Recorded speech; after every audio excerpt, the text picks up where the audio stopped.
संस्कृति का आप सभी से जय जिनेंद्र और स्वागत अंतर्यात्रा धर्म परिचर्चा में। इंसान अच्छा है या बुरा, सज्जन है या दुर्जन, सरल है या चालाक, आध्यात्मिक है या अधार्मिक, कैसे पता चलता है? पता चलता है उसकी रुचि से, उसके इंटरेस्ट से, उसकी आदतों से, उसके व्यवहार से, उसकी सोच से, उसकी स्पष्ट प्रकट होती भावधारा से। 18 पापों में 16वां पाप है रति अरति। रति यानी रुचि रखना, और क्योंकि हम पाप की बात कर रहे हैं तो यहाँ रति का अर्थ है असंयम के प्रति रुचि रखना।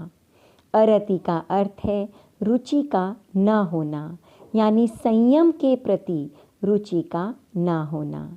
जीवन में गलत काम करना, हिंसा करना, झूठ बोलना, परिग्रह करना बहुत आसान है।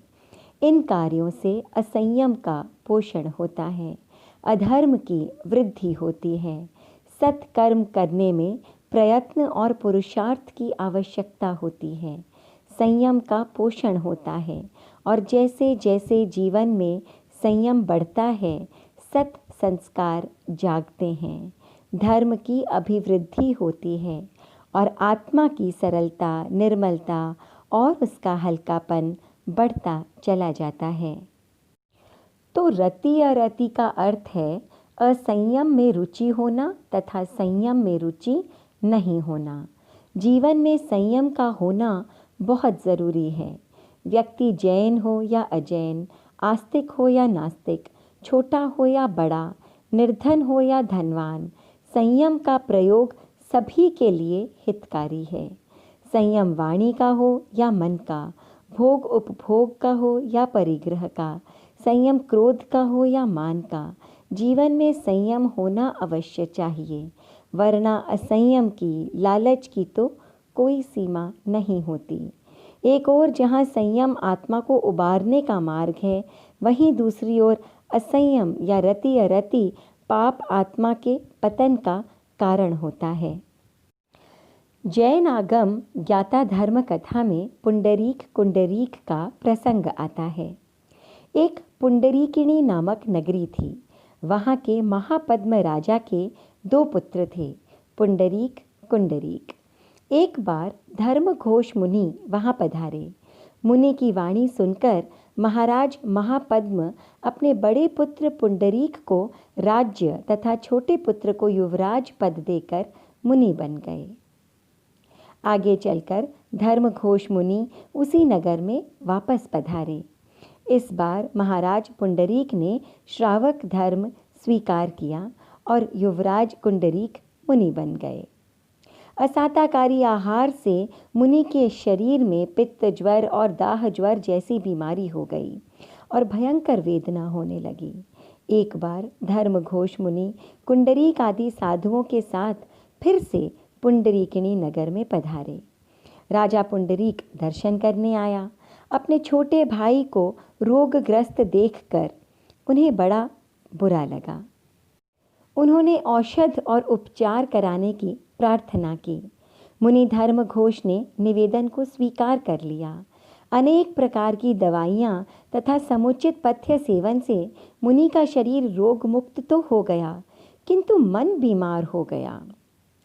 मनोज्ञ भोजन में आसक्ति हो गई और आचार में शिथिलता आ गई। संयम के प्रति अरति होने लगी।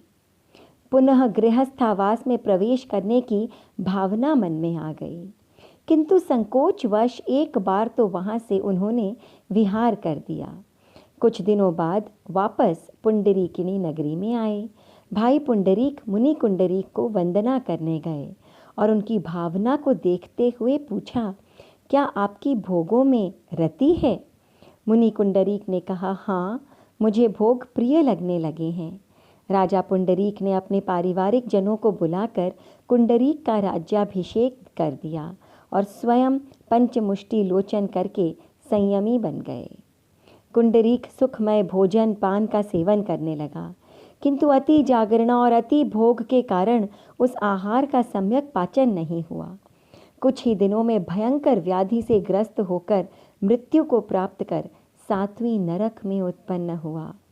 उधर मुनि पुंडरीक ने अंतिम समय निकट देखकर अनशन स्वीकार किया और समाधि पूर्वक मृत्यु को प्राप्त कर सर्वार्थ सिद्ध देवलोक में उत्पन्न हुए और वहाँ से च्यवन करके उनका जीव महाविदेह क्षेत्र में उत्पन्न होकर मोक्ष का वर्ण करेगा।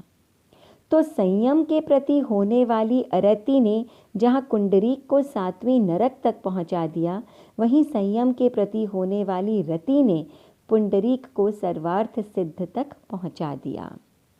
जैन वाङ्मय में श्रावक के 12 व्रतों का उल्लेख है। श्रावक 12 व्रतों को स्वीकार करे तो कुछ अंशों में संयम जीवन आ जाएगा। कोई अजैन व्यक्ति भी अणुव्रतों को स्वीकार करे तो जीवन में संयम आ जाएगा।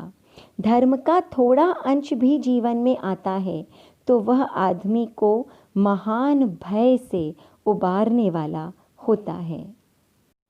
हम यह सोचें, मैं हिंसा से कितना बच सकता हूँ। जो अनावश्यक हिंसा है, जिसके बिना अच्छी तरह काम चल सकता है, उस हिंसा से बचने की कोशिश करूं। ज़मीकंद खाए बिना भी काम चल सकता है तो ज़मीकंद को छोड़ने का नियम स्वीकार करूं।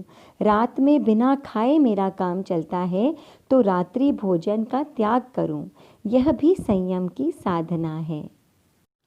पेड़ पौधों को न काटने का संकल्प करना, इस प्रकार से अनेकों प्रकार से हिंसा का संयम हो सकता है।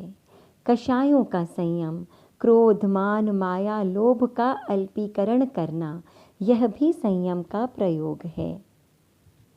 आदमी सत्य की साधना करे, अनावश्यक न बोले, नाप तोल कर शब्दों का प्रयोग करे, यह भी एक प्रकार का संयम है, वाणी का संयम है। बेईमानी से पैसा कमाने का प्रयास ना करे, चरित्रवान बनने की कोशिश करे, ये सब संयम के प्रयोग हैं। आदमी में त्याग और अपरिग्रह की चेतना जागृत रहनी चाहिए।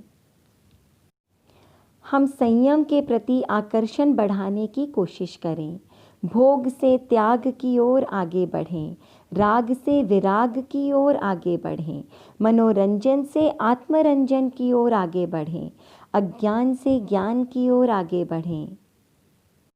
जो अच्छाइयाँ हैं, विशेषताएं हैं, हम उन्हें अपनाते चले जाएं। जीवन में संयम बढ़ेगा तो वह मात्र इस जीवन के लिए ही नहीं, आगे के लिए भी कल्याणकारी हो जाएगा। एक बात का अवश्य ध्यान रखें कि धन तथा सांसारिक उपलब्धियां, सांसारिक रिश्ते सुखकारी हो सकते हैं, परंतु इन सब चीज़ों से धर्म निश्चित ही बड़ा है, क्योंकि धर्म धन से उत्तम है। और इसलिए है क्योंकि धन की हमको रक्षा करनी पड़ती है और धर्म हमारी रक्षा करता है। आगे चर्चा करेंगे 17वें बोल माया मृषा पर। तब तक के लिए आज्ञा दीजिए। ओम अरहम।